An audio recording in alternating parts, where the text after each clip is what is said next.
जवळ जवळ श्री ज्ञानदेव तुकाराम माऊली ज्ञानेश्वर महाराज की जय। जगद्गुरु संत तुकाराम महाराज की जय। प्रस्तुत कीर्तनरूपी सेवेकरिता निवडलेली ओवी ज्ञानेश्वरीतील अति पवित्र अशी आहे। देह दुर्लभ जाणा शतवर्षाची गणना त्यामध्ये दुःख यातना तुम्ही आठवा मधुसूदन। मंडळी मुक्काम पोस्ट तालुका जामखेड यांच्या विनंतीला मान देऊन कीर्तनाची सेवा करण्याचा प्रयत्न करतो। असो कसे गाव सर्व उत्पादनाचे कारखाने आहेत हो, पण माणूस बनवण्याचे कारखानेच नाही। सचिन तेंडुलकर 4 वेळा 12 नापास, पण बायको यांनी मैदानात बघा तर बा, समाजात बघा तर नम्र, आई वडिलांचा पुत्र म्हणून बघा तर श्रावण। कसे काय हे असे ऍडजस्टमेंट समाजात विठ्ठल विठ्ठल विठ्ठल। एक साधी मधमाशी किती तिचे आयुष्य फक्त 6 महिने, पण 50,000 किलोमीटरचा प्रवास करतो आणि चक्क अर्धा किलो मध तयार करतो की जो मध कधीही खराब होतो तो त्रिकाळ वाढत असतो। एक पिटुकली मधमाशी एवढं काम करू शकते तर आपण 70-80 किलोची माणसं माणसासारखं का जगू शकत नाही? विठ्ठल विठ्ठल विठ्ठल विठ्ठल। वसुदेव सुतं देवं तं चारूरमर्दनं देवकी परमानंदं कृष्ण वंदे जगद्गुरु। गुरुर्ब्रह्मा गुरुर्विष्णु गुरुर्देवो महेश्वरा गुरुर्साक्षात् परब्रह्म तस्मै श्री गुरुवे नमः। बोला पुंडलिकावरदे हाय विठ्ठल श्री ज्ञानदेव तुकाराम माऊली ज्ञानेश्वर महाराज की जय। जगद्गुरु संत तुकाराम महाराज की जय। भारत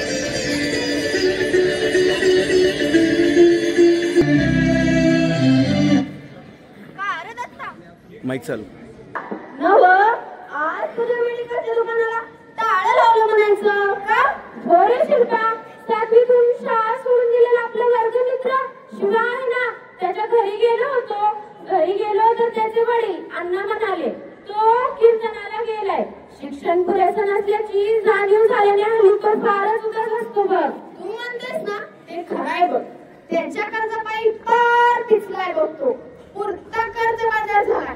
मी 8 डोकं लावून पिकं घेतली आणि गेल्याच महिन्यात कांद्याचं माप पिकालं। भक्कळ पैका आला तसा बँकेत नेला आणि कर्जमुक्त झालो। तसं तर सरकारनं सुद्धा कर्ज माफ केलंय ना, मी त्या आधीच भरून मोकळा झालो। खाऊन पिऊन सुखी आहे बघ दत्ता। चांगली गोष्ट आहे शिल्पा। अरे त्या किसनाचं सरपंच गेलं म्हणा। हा, कारण त्याला 3 पोरं आहेत ना।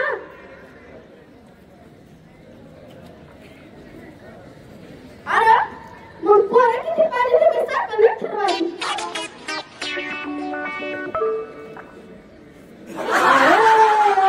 शिवा लय स्वांगार झालाय की रे तू? अरे शिवा कुठे आहेस तू? हल्ली दिसत नाहीस, बोलत नाहीस। अरे शिवा कांदा दिला का नाही सोलापूरला तुझ्यावाला? बोल ना शिवा। अरे राम राम रामला शेतात कर्ज काढून परीचं लग्न केलं, बायकोचं बाळपण केलं, म्हाताऱ्याचं औषध केलं आणि म्हणलं कांद्याची पट्टी आल्यावर सावकाराकडे कर्ज भरावं। पण पट्टी आली फक्त 100 रुपये। शांत हो शिवा, शांत हो। अरे कसा शांत हो? सावकाराला काय देऊ, पोटाला काय खाऊ, बायकोचं बाळपण कसं करू? हे बघ शिवा, दत्ता मला तुझ्या दुकानातला एंट्री पाहिजे कापसावर फवारायला। चल कर माझ्यासोबत। या औषधाचं काय करणार आहे हे मला समजत नाही काय, पण असो तुला पाहिजे काय तर चल मग।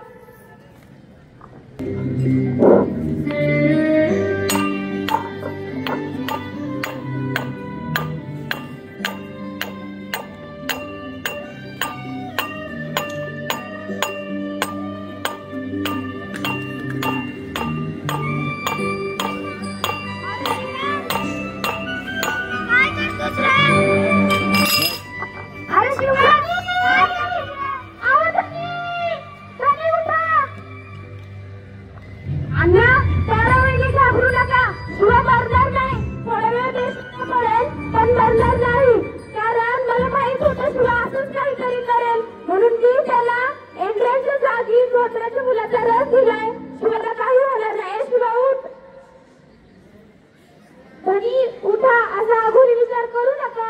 अरे शिवा, असा टोकाचा विचार करून चालला नाही. आज या कर्ज पाय तू मारशील, पण तुझ्या बायका पोराचं काय? होय धनी, असं उघड्यावर टाकू नका. दत्ता भाऊजी, तुमच्यामुळेच माझ्या धन्याचं प्राण वाचलं. आपण दोघं मिळून कापड कष्ट करू व मातीत सोनं पिकू, विकेल तेच पिकू, पण आत्महत्या करून इतरांच्या जीवाला घोर नाही लावणार. धीर जरा वहिनी, सारं होईल. अरे शिवा दादा, 72 साली असाच माझा दुष्काळ पडला होता.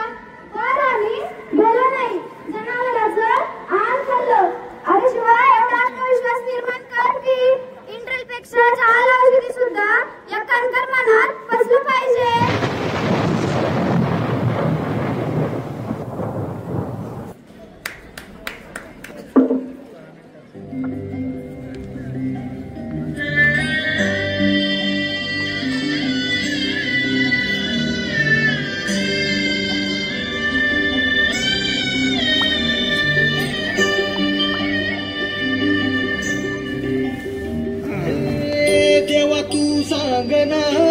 कुठं गेला हरवली लेकराची आन तुला उतार आता तरी.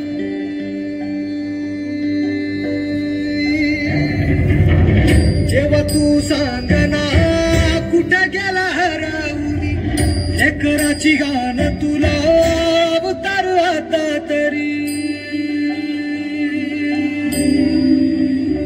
अंधारल्या दाही दिशान बेजारल मन उर जळून निघाल बघ परपाल मन. आता तरी बघ देवा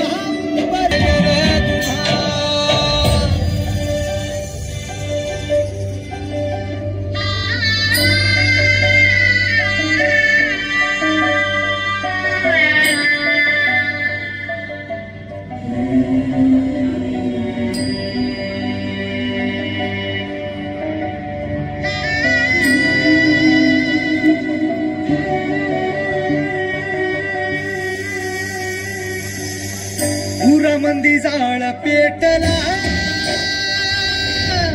जन्माची राख झाली र.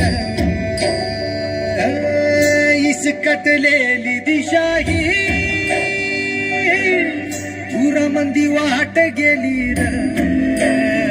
चिन धुळी वाणी झालं नेलं वाऱ्यानं उडून अवकाळी वादळात जीवन पेटून गेलं. आता तरी बघ